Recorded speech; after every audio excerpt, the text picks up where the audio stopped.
वाह, क्या आईपीओ है।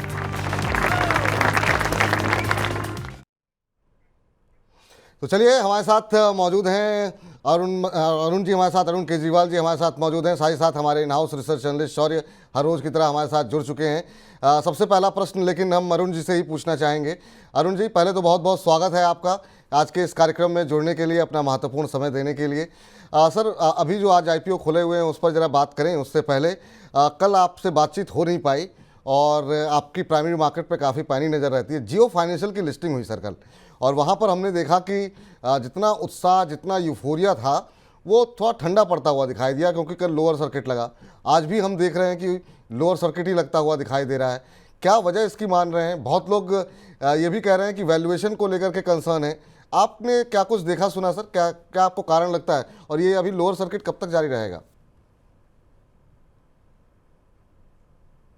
अरुण जी, आवाज़ आ रही है आपको? सर, आवाज कम आ रही है, 1 मिनट जरा दीजिए। जी जी जी। जरा आपके संक्षेप में आपका जरा सवाल वापस जी, मैं कीजिए। हाँ, अब आ रही है आवाज़ आपको सर?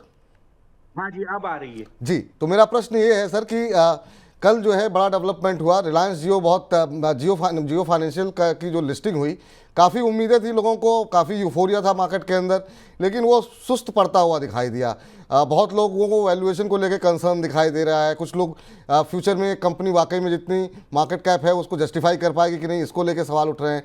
2 दिन हो गए सर, कल भी लोअर सर्किट लगा, आज भी लोअर सर्किट लगा। बहुत लोग खरीदना चाह रहे हैं, जिन लोगों ने खरीद लिया है वो पछता रहे हैं। आपकी क्या राय है, क्या वजह है इसकी, और कब तक लोअर सर्किट ये खुलता हुआ दिखाई देगा आपको?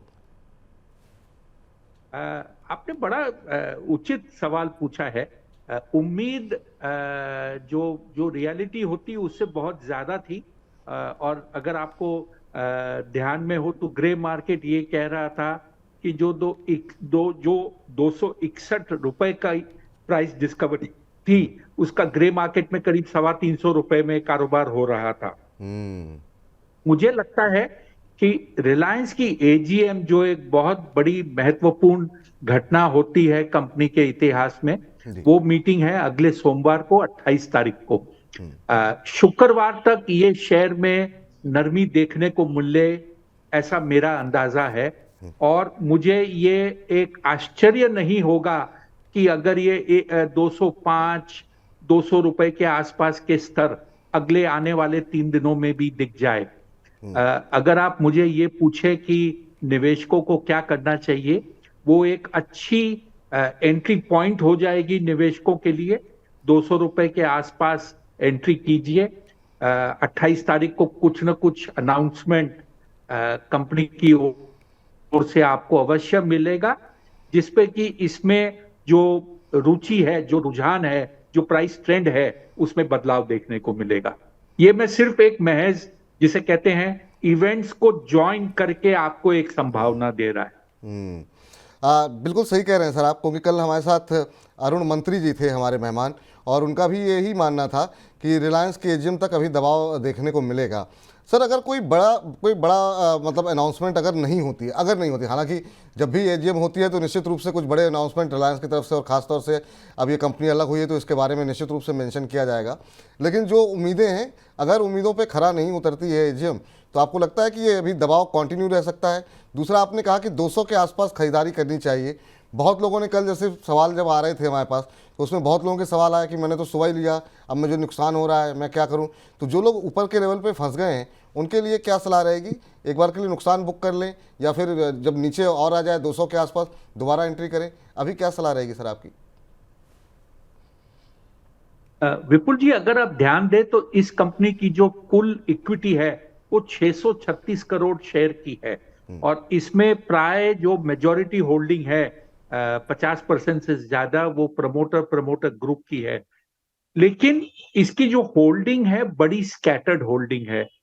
मेरे ख्याल से लाखों शेयर होल्डर इस कंपनी के हैं, और उनके पास में 100 से लेके 500 शेयर तक, मेरे ख्याल से 25 से 30% लोग इसमें निकल जाएंगे।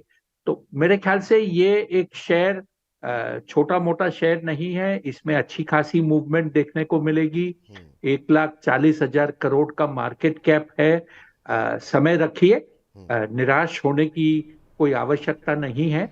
और ये ध्यान में रखिए कि हालांकि इसके नतीजे अलग से अभी तक आने शुरू नहीं हुए, बट जब आएंगे तब लोगों को समझ में आएगा कि रिलायंस जियो क्या करती है।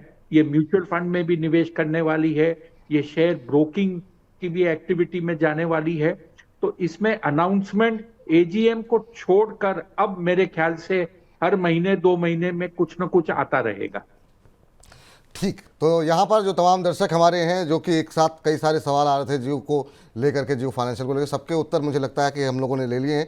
अगर आपने नहीं लिया है और लेना चाह रहे हैं तो 200 के आसपास, 210 के आसपास आप एंट्री ले सकते हैं। ऊपर फंस गए हैं तो अरुण जी का मानना ये है कि थोड़ा धैर्य बना करके रखिए, कंपनी के रिजल्ट्स आने दीजिए, एजीएम होने दीजिए, हर 2 महीने में कुछ नई अनाउंसमेंट होगी, क्या होकर आएगी, तो निराशा आपको नहीं होगी, ऐसा अरुण जी का मानना है। लेकिन यार लंबी अवधि के लिए आप यहाँ पर बने रहें। चलिए अब आगे बढ़ते हैं और प्राइमरी मार्केट में काफ़ी शानदार एक्शन तो देखने को मिल ही रहा है। शौर्य हमारे साथ जुड़ चुके हैं। शौर्य, आज से आगाज़ हो रहा है एक नए आईपीओ का, पहले तो वहाँ की डिटेल बताइए क्या है। जी, आज जो कंपनी खुली है वो एरोफ्लक्स इंडस्ट्रीज, वो metallic flexible flow solution products बनाती है, जैसे ब्रेडेड होस, अनब्रेडेड होस, सोलर होसेस, गैस होसेस, इस टाइप के होसेस बनाती है। और जो कंपनी के अगर आईपीओ की डिटेल्स पर नजर डालें तो इसका प्राइस बैंड 102 से लेकर 108 रुपये का है और आज खुला है 22 अगस्त को और 24 अगस्त तक खुला रहेगा। कंपनी इससे कुल 351 करोड़ रुपये जुटाने को देख रही है, लेकिन जो फ्रेश इशू है उसका साइज सिर्फ 162 करोड़ रुपीज़ है और ओएफएस से वह 190 करोड़ के आसपास मिलेंगे। इसमें अच्छे खासा सब्सक्रिप्शन देखने को मिल रहा है। आज 12 बजे तक ये 1.94 टाइम्स भरा था, लेकिन अगर हम लेटेस्ट फिगर देखें तो ऑलमोस्ट डबल हो चुका है, 3.88 टाइम्स से भर चुका है। और इसको जीएमपी भी अच्छा खासा मिल रहा है, 68 रुपीज़ का जीएमपी है, जो इसे लगभग 63% का प्रीमियम पर लिस्टिंग दिखा रहा है। चलिए, तो यहाँ पर जो है बाकी जो ब्रोकर्स क्या कह रहे हैं ये स्क्रीन पर आप दिखा रहे थे, जरा एक बार दिखा दीजिए फिर से। ज़्यादातर ब्रोकर्स जहाँ पर सब्सक्राइब करने की ही यहाँ पर राय देते हुए दिखाई दे रहे हैं। स्वास्थ्य का इन्वेस्टमार्ट अप्लाई कह रहा है, एसबीआई कैपिटल सिक्योरिटीज़ की तरफ से भी राय निकल के आई है, प्रॉफिट मार्ट की तरफ से भी अप्लाई करने की सलाह है और हैंसेक्स सिक्योरिटीज़ की तरफ से भी अप्लाई करने की सलाह है। अरुण सर, आप कैसे देख रहे हैं? सब्सक्रिप्शन के आंकड़े तो अच्छे दिखाई दे रहे हैं अभी तक, क्योंकि अभी कुछ ही समय हुआ है खुले हुए और हम देख रहे हैं ऑलमोस्ट जो है 2 गुना करीब भर चुका है। आपकी क्या सलाह रहेगी सर? फंडामेंटल कैसे देख रहे हैं? वैल्यूएशन की क्या स्थिति है? सर, इसमें मेरे 3-4 टिप्पणी है जो ध्यान में रखनी चाहिए। कंपनी ने 2 महीने पहले एक सेकेंडरी सेल की थी जिसमें उसने कुछ निवेशकों को इसके शेयर दिए थे।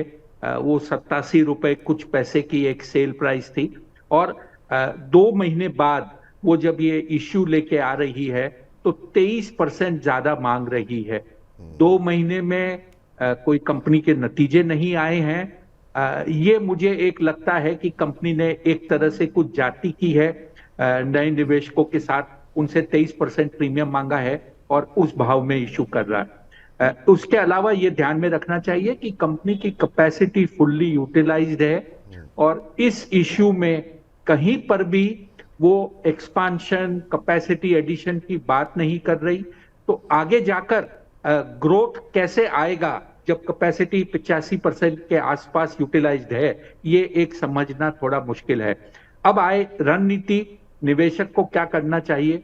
इश्यू ऑलरेडी कई बार सब्सक्राइब हो चुकी है और अगले 2.5 दिन जो बचे हैं उसमें इसका सब्सक्रिप्शन और बढ़ जाएगा। ग्रे मार्केट जैसे शौर्य ने बताया वो भी बहुत ऊंचा चल रहा है। तो किसी को यह कहना कि आप अप्लाई मत करो बेवकूफी होगी, ना समझी होगी। अप्लाई कीजिए, लेकिन क्योंकि इसके नतीजे जून महीने के आने बाकी हैं, आगे जाकर ग्रोथ प्लान क्या है कंपनी का उसमें कोई स्पष्टीकरण नहीं है, तो लिस्टिंग गेन के लिए अप्लाई कीजिए। अगर आपको शेयर मिलता है, इश्यू प्राइस और ग्रे मार्केट को मिलकर जो प्राइस है उसमें मुनाफा बुक कीजिए और उसके बाद नतीजों का वेट कीजिए कि कंपनी आगे जाकर क्या अनाउंस करती है। चलिए, बहुत स्पष्ट तरीके से सर आपने बताया कि अगर आपका लंबी अवधि का नज़रिया है तो अभी अवॉइड कीजिए, क्योंकि बहुत सारी चीज़ों को लेकर के स्पष्टता नहीं है। अरुण जी कह रहे हैं नतीजे आने बाकी हैं और कंपनी के एक्सपेंशन प्लान को लेकर के कोई बड़ी बातें नहीं निकल के आई हैं। हाँ, लेकिन माहौल ऐसा है, जिस तरीके से प्रीमियम है, जिस तरीके से सब्सक्रिप्शन के आंकड़े हैं, तो आप लिस्टिंग के लिए यहाँ पर जो है निश्चित रूप से अप्लाई कर सकते हैं। सॉरी, अगली कंपनी जो आज आखिरी दिन है पिरामिड टेक्नोप्लास्ट का, वहाँ पर जब पहला दिन था तो हमने काफ़ी अच्छी चर्चा अरुण जी के साथ की थी। आज आखिरी दिन भी अरुण जी हमारे साथ मौजूद हैं। क्या कुछ अभी आंकड़े कह रहे हैं? जी, आंकड़ों में अगर देखें तो सब्सक्रिप्शन के आंकड़े तो काफ़ी अच्छे हैं। अगर हम 12 बजे तक देखें तो वो 9 गुना भरा था, लेकिन अब देखें तो वो 12.71 टाइम्स बढ़ चुका है। लेकिन जीएमपी इसका इतना तो नहीं चल रहा है, सिर्फ 19 रुपये का जीएमपी चल रहा है, जो से 11.45% की लिस्टिंग पर दिखा रहा है प्रीमियम की। ठीक है सर, पहले दिन तो आपकी टिप्पणी ले ली थी, लेकिन बहुत सारे नए नए दर्शक हमारे साथ जुड़ते रहते हैं, तो मैं चाहूँगा कि आखिरी दिन है, 9 गुना सब्सक्राइब हो चुका है। आप क्या कुछ कहेंगे यहाँ पर कि क्या रणनीति होनी चाहिए सर पिरामिड टेक्नोप्लास्ट को लेकर के?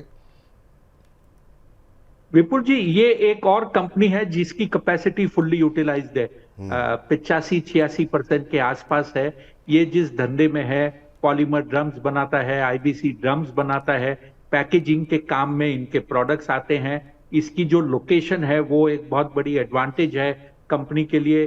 गुजरात के भरूच डिस्ट्रिक्ट में लोकेटेड है, जो एक बड़ा केमिकल इंडस्ट्रियल जोन है। इसका काफी कुछ माल अगल बगल के 100-150 किलोमीटर के रेडियस में कंज्यूम हो जाता है। और अगर आप ध्यान दें तो जो ये पैकेजिंग मटेरियल है ये काफी वॉल्यूमिनस होता है। मेरे ख्याल से एक 40 फुट के कंटेनर में मुश्किल से 42 आईबीसी के ड्रम्स, ये 1000 किलो के जो ड्रम होते हैं वो आते हैं। तो आप एक तरह से ये मान सकते हैं कि आप हवा ट्रांसपोर्ट कर रहे हैं ज्यादा करके। जहां तक ग्रे मार्केट का सवाल है, इस कंपनी में 50% हिस्सेदारी रिटेल निवेशकों की है। रिटेल ने इसमें काफी अच्छे तरह से सब्सक्राइब किया है। कुछ हद तक इसमें यह कहा जा सकता है कि निवेशक अप्लाई करके जो ग्रे मार्केट में बेचता है वो भी हो रहा है।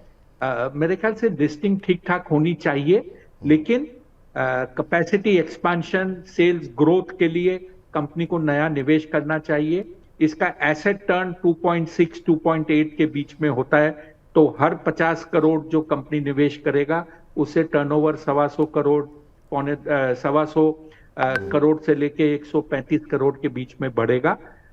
मार्जिन जो हैं इसमें स्टेबल हैं, बहुत ज्यादा फैंसी मार्जिन नहीं होते क्योंकि ये कंपेटिटिव लाइन है। तो लिस्टिंग आपको लॉटरी से ही शेयर मिलेंगे।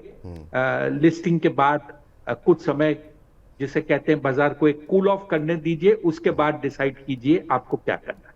ठीक, तो लिस्टिंग के लिए अगर आप लिस्टिंग गेन के लिए अप्लाई करना चाह रहे हैं तो कर सकते हैं, लेकिन अगर थोड़ा लंबी अवधि का नज़रिया है तो अभी रुक जाइए, थोड़ा कूल ऑफ हो जाने दीजिए, लिस्टिंग हो जाने दीजिए, आगे की चीज़ें स्पष्ट हो जाएं, उसके बाद से आप निवेश कर सकते हैं। सॉरी, एसएमई क्षेत्र में बहुत संक्षेप में, क्योंकि आज समय की थोड़ी कमी है, तो संक्षेप में अगर आप टिप्पणी कर पाएँ तो। जी, सीधे हम उनके सब्सक्रिप्शन देख लेते हैं। अगर हम सन गार्नर की बात करें, सन गार्नर जो है 14.26 टाइम सब्सक्राइब हो चुका है लेटेस्ट आंकड़ों के हिसाब से। जो क्रॉप लाइफ साइंस है वो 3.34 टाइम सब्सक्राइब हो चुका है, और बोंडाटा इंजीनियरिंग देखें तो वो लगभग 60 गुना सब्सक्राइब हो चुका है। आज बोंडाटा इंजीनियरिंग का आखिरी दिन है और क्रॉप लाइफ साइंस का भी आज आखिरी दिन है आईपीओ का। सर, एसएमई क्षेत्र में काफ़ी सारे आईपीओज हैं, किसी एक पर आपकी कोई टिप्पणी सर, क्योंकि थोड़ी समय की कमी है सर? सर, बोंडाटा इंजीनियरिंग मुझे अच्छी लगती है कंपनी, और जैसे मैंने पिछली बार भी आपको बताया था, ये कंपनी 2 बड़े वर्टिकल में है। एक है सोलर और दूसरा है टेलीकॉम टावर। ये दोनों क्षेत्र में ये ईपीसी का भी काम करती है और O&M का भी काम करता है। और अगर आप ध्यान दें तो सोलर में जो नेशनल इलेक्ट्रिफिकेशन का मिशन चल रहा है, ग्रीन एनर्जी की बात चल रही है, उसके अंदर में बहुत काम है। और जहां तक टेलीकॉम क्षेत्र का सवाल है, जो 4G से 5G का जो ट्रांसफॉर्मेशन हो रहा है, 5G में सबसे बड़ी बात यह होती है कि नंबर ऑफ टावर्स पर किलोमीटर में काफी बड़ी बढ़त हो जाती है। तो काम भरपूर है, कंपनी को खाली एग्जीक्यूट करना है। मेरे ख्याल से इसकी एक शानदार लिस्टिंग होनी चाहिए, और ग्रे मार्केट के हिसाब से या उसके ऊपर ये लिस्ट होती है, ये देखने की बात रह जाएगी। चलिए सर, बहुत बहुत शुक्रिया, बहुत बहुत धन्यवाद सर अपना महत्वपूर्ण समय देने के लिए, और प्राइमरी मार्केट को लेकर के हमारे दर्शकों का ज्ञान बढ़ाने के लिए, उनके लिए ये समझाने के लिए कि उन्हें पैसे लगाने चाहिए अभी कि नहीं लगाने चाहिए। सॉरी, आपका भी शुक्रिया आज की इस चर्चा में जुड़ने के लिए। तो हमारी खास पेशकश वाह क्या आईपीओ है में फिलहाल इतना ही। वाह क्या आईपीओ है।